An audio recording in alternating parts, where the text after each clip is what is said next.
औज़ुबिल्लाहि बिस्मिल्लाहिर्रहमानिर्रहीम। Dear viewers, उम्मीद करता हूँ आप खैरियत से होंगे।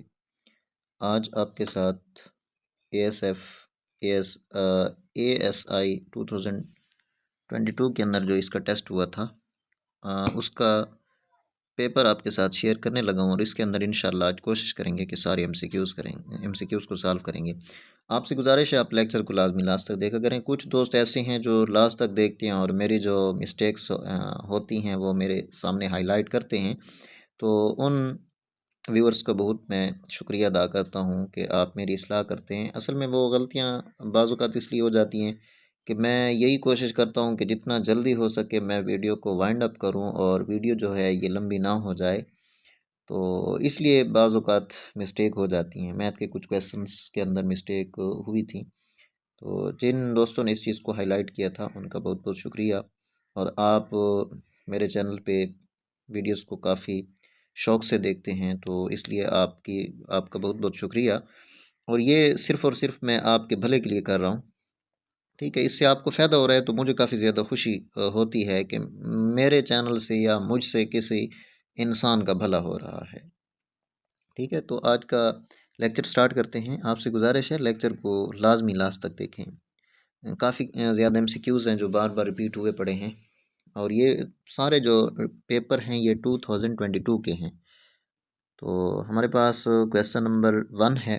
पहले जो पार्ट है ये सारा इंग्लिश का है और हर पेपर के अंदर इंग्लिश के 12 एमसीक्यूज़ होते हैं। तो एमसीक्यूज़ नंबर 1 को देखते हैं। रिजाइट। रिजाइट का मतलब क्या होता है? Choose the most appropriate similar meaning word. कि इसका मीनिंग जो है इन 4 ऑप्शंस में से आप वो मीनिंग सेलेक्ट करें जो इसके मीनिंग के लिहाज से इसके साथ मिलता जुलता हो। रिजाइड का मतलब होता है रहना, ठीक है। Dwell, migrate, receive, none of this. Dwell का मतलब भी रहना होता है, माइग्रेट का मतलब होता है हिजरत करना, रिसीव का मतलब होता है कबूल करना, हासिल करना, नन ऑफ दिस। तो इसका सही ऑप्शन हमारे पास एमसीक्यूज़ नंबर 1 जो है इसका सही ऑप्शन है ऑप्शन ए, ठीक है। रिजाइड का जो सिमिलर मीनिंग है वो टिवेल्व होता है, टिवेल। एमसीक्यूज नंबर 2 है सेरीन। सीरीन का मतलब क्या होता है? Choose the most appropriate similar meaning word. Serene का मतलब होता है खामोश, बेहरकत, ठीक है। ऑप्शन ए के अंदर आप देखें तो क्विक, ऑप्शन बी के अंदर काम और सी के अंदर सपोज, डी के अंदर नन ऑफ दीज। तो इसका सही ऑप्शन ऑप्शन बी है, ठीक है। सीरीन का मतलब बेहरकत होता है, खामोश होता है और काम भी खामोश को कहते हैं। एमसीक्यूज नंबर 3 है estimate. Choose the most appropriate opposite meaning word. इसका अपोजिट मीनिंग हमने बताना है। एस्टिमेट का मतलब होता है अंदाज़ा लगाना, एक्यूरेट सही करना, डी वैल्यूएट और सब्ट्रैक्ट, नन ऑफ दिस। तो इसका सही ऑप्शन डी वैल्यूएट जो है ये इसका सही ऑप्शन है। अपोजिट जो है, एस्टिमेट का मतलब अंदाज़ा लगाना और डी वैल्यूएट का मतलब है, एस्टिमेट का मतलब अंदाज़ा लगाना भी हो सकता है और कम कीमत को बढ़ाना भी होता है, ठीक है। और डी वैल्यूएट का मतलब होता है कम करना, ठीक है, अंदाज़ा ना लगाना, तुक्के से किसी चीज़ को करना, डी वैल्यूएट, ठीक है। एमसीक्यूज नंबर 4 है time it. Choose the most appropriate opposite meaning word. Time it कहते हैं कमज़ोर को, डरपोक को, ठीक है। इसका अपोजिट मीनिंग हमने देखना है। वीक तो कमज़ोर हो गया, ये तो अपोजिट नहीं है। इंटेलिजेंट सहीन को कहते हैं, ये भी इसका नहीं है। बोल्ड, टाइमिड जो है ये हम डरपोक को कहते हैं। और बोल्ड जो है, बोल्ड का मतलब होता है बहादुर, बहादुर, ठीक है। None of these. तो इसका सही ऑप्शन ऑप्शन सी है, bold. MCQs number 5, fish jumped from 1 pound dash the other pound. तो इसका सही option in to none of these. तो सही ऑप्शन 2 आएगा। अगर कोई चीज़ मूवमेंट कर रही है, एक जगह से दूसरी जगह पे जाने के लिए मूवमेंट कर रही है, तो उसके लिए हम 2 लगाएंगे। या अगर कोई चीज़ सॉरी यहाँ पे ये नहीं आएगा, 2 नहीं आएगा। Fish jumped from 1 pound to other pound. यहाँ पे जो चीज़ लगेगी वो हमारे पास प्रीपोजिशन जो है वो बी इनटू, ये प्रीपोजिशन यूज़ होगा। क्यों होगा? इसलिए होगा कि देखिए ना, एक चीज़ जंप लगाकर किसी दूसरी एक जगह से दूसरी जगह जंप लगाकर जा रही है, तो उसके लिए इनटू यूज़ करते हैं। और अगर मूवमेंट करके जा रही है, मतलब पैदल चल जा रही है या किसी और बॉडी के ज़रिए जा रही है, मीन्स के सरफेस को टच करके जा रही है, तो उसके लिए टू यूज़ होगा। और अगर जंप लगा कर जा रही है तो फिर इन टू यूज़ होगा। ठीक है, ये चीज़ आपको क्लियर कर दूँ। कहीं पे भी इस किस्म के एमसीक्यूज़ कहीं पे नहीं, बल्कि इंशाल्लाह नेक्स्ट आने वाले एमसीक्यूज़ जो टेस्ट होंगे उसके अंदर ही होगा।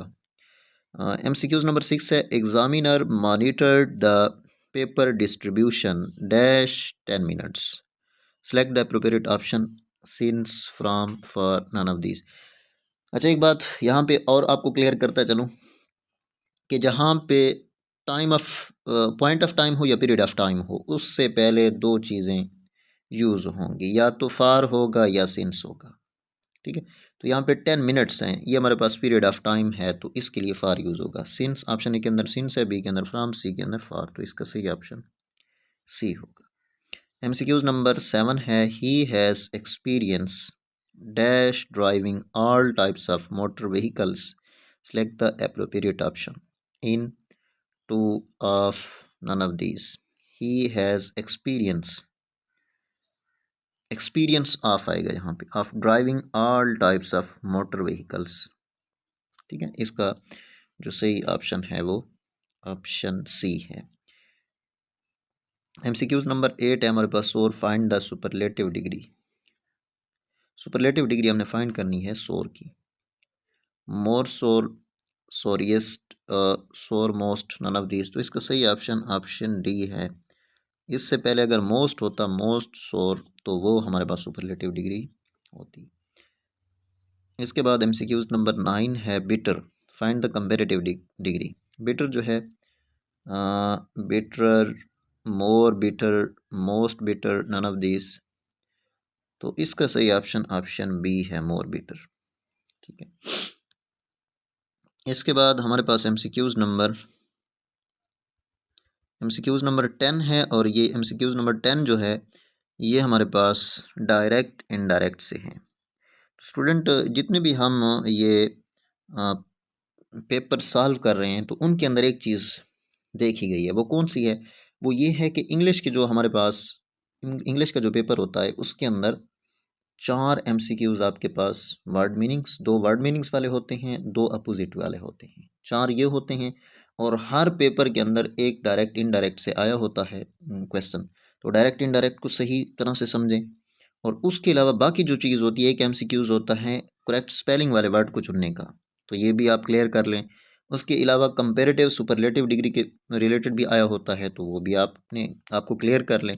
प्रीपोजिशन का यूज़ होता है, वो भी अपने आप को क्लियर करें। तो मतलब इंग्लिश का जो पोर्शन होता है, तो उसके लेआउट को हमने समझ लिया है कि हम कहाँ कहाँ से तैयारी करें और किस चीज़ पे ज़्यादा फोकस करें।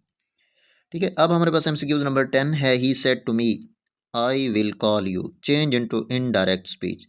वो कहता है ही सेड टू मी, उसने मुझे कहा, आई विल कॉल यू, मैं आपको कॉल करूँगा, इसको इनडायरेक्ट के अंदर चेंज करना है। तो आसान जो है ना, आसान तरीका आपको पहले भी बताया, अभी बता रहा हूँ। इन्वर्टेड कोट्स को ख़त्म करने के लिए हम दैट यूज़ करते हैं, he said to me that. ठीक है, इससे पहले हम देखेंगे ही सेड टू। ही जो है ये हमारे पास ये जो इन्वर्टेड कोट्स हैं, इनके बाद हम देखेंगे कि कितने सब्जेक्ट यूज़ हुए पड़े हैं। तो ही हमारे पास सिर्फ एक सब्जेक्ट है, तो यहाँ पे हम 1 लगा देंगे। और अब इन्वर्टेड कोट्स के अंदर हम देखें, यहाँ पे जो पहला पहला वर्ड है आई, ये भी सब्जेक्ट है हमारे पास, लेकिन यहाँ पे हम सब्जेक्ट्स की बात नहीं करेंगे, यहाँ पे हम बात करेंगे पर्सन्स की। हमारे पास इंग्लिश के अंदर 3 पर्सन्स होते हैं, first person, second, third. First person के अंदर कौन से हमारे पास वर्ड्स होते हैं? आई और वी। अगर आई वी आ जाए तो ये आपके पास फर्स्ट पर्सन है। और उसके अलावा सेकंड पर्सन जो होता है, उसके अंदर यू जो है ये हमारे पास सेकंड पर्सन होता है। थर्ड पर्सन के अंदर ही, शी, इट, दे, ये थर्ड पर्सन होते हैं। तो यहाँ पे हम देखेंगे कि इन्वर्टेड कोट्स के अंदर पर्सन कौन सा है, तो आई हमारे पास फर्स्ट पर्सन है, तो हम यहाँ पे फर्स्ट लगा देंगे। अब बाहर भी हमारे पास सब्जेक्ट है कि है, अंदर हमारे पास पर्सन 1 है, तो हम इनको आपस में इंटरचेंज करेंगे, मीन्स के आई की जगह पे ही को ले आएंगे। ठीक है, ही सेड टू मी, ही और विल जो है ये वुड के अंदर चेंज हो जाएगा, ही वुड कॉल मी। तो इसका सही ऑप्शन जो है हमारे पास ऑप्शन नंबर, आप देखें तो ऑप्शन नंबर ए इसका सही ऑप्शन है। ठीक है, उसके बाद एमसीक्यूज नंबर 11 है, hospital is the place for medical and surgical care and treatment, the word in bracket is dash. Medical adjective है, एडवर्ब है, नाउन है, नन ऑफ दीज है। Hospital is the place for medical. Hospital मतलब वो जगह है जो सिर्फ मेडिकल के लिए होती है एंड सर्जिकल। तो ये हमारे पास नाउन है, मेडिकल जो है ये नाउन है। उसके बाद एमसीक्यूज नंबर 12 है, choose the word with correct spelling. Correct spelling के साथ वर्ड को हमने सेलेक्ट करना है।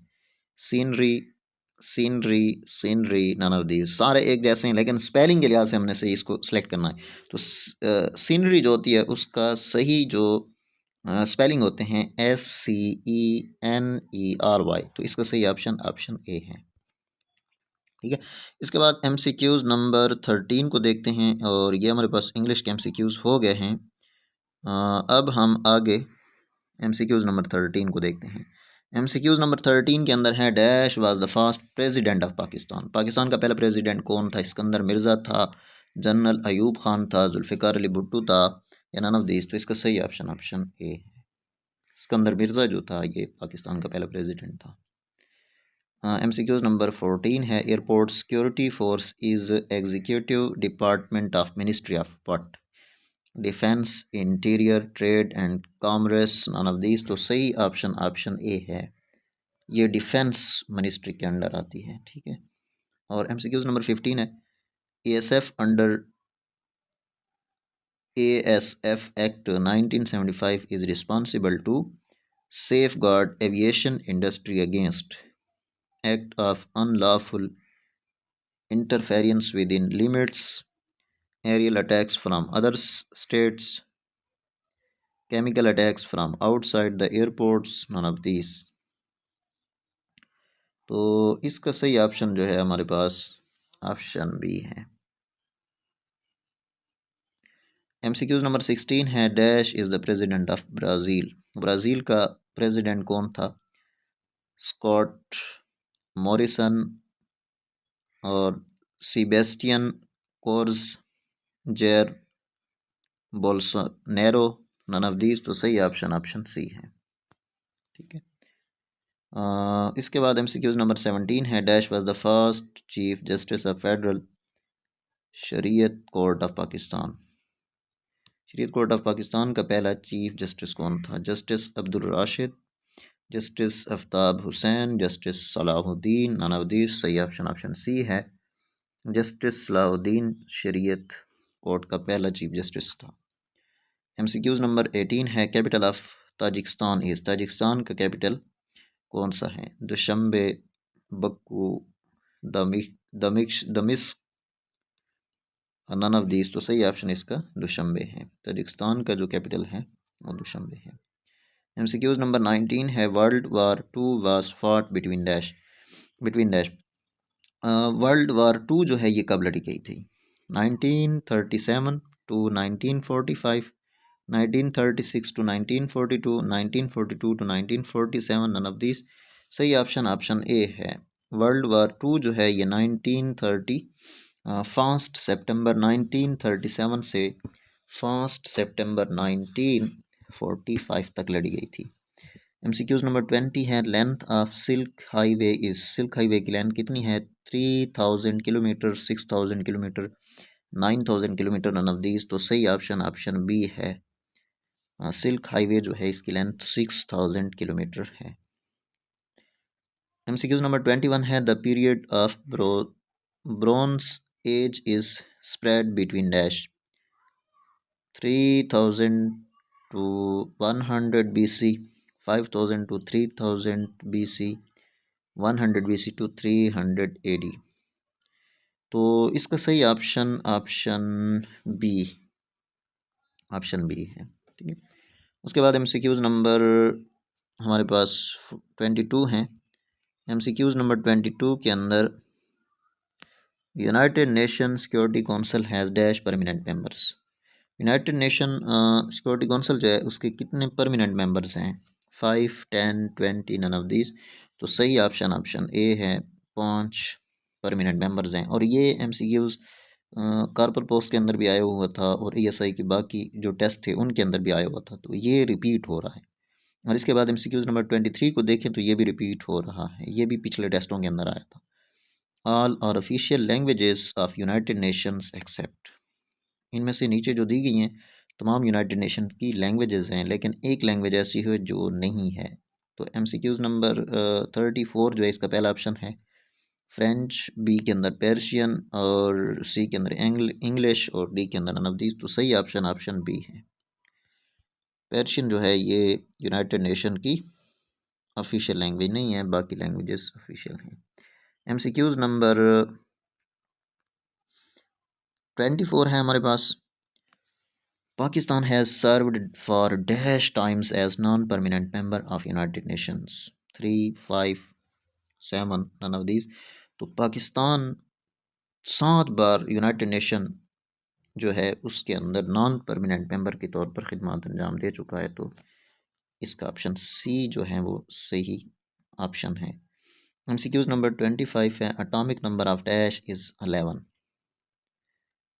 Hydrogen, oxygen, iron, none of these. तो सही ऑप्शन ऑप्शन डी है, none of these. Atomic number 11 जो है ये सोडियम का है। स्टूडेंट टाइम काफ़ी वीडियो काफ़ी लंबी हो रही है, तो मेरे ख्याल में इसको यहाँ पे वाइंड अप करते हैं। इंशाल्लाह बाकी जो 25 MCQs हैं वो नेक्स्ट लेक्चर के अंदर अपलोड करूँगा। आज के लिए इतना ही काफ़ी है। इस लेक्चर को अपने दोस्तों के साथ शेयर करें। आज के लिए इतना ही काफ़ी। इंशाल्लाह नेक्स्ट लेक्चर में मिलते हैं, तब तक के लिए अल्लाह हाफिज़।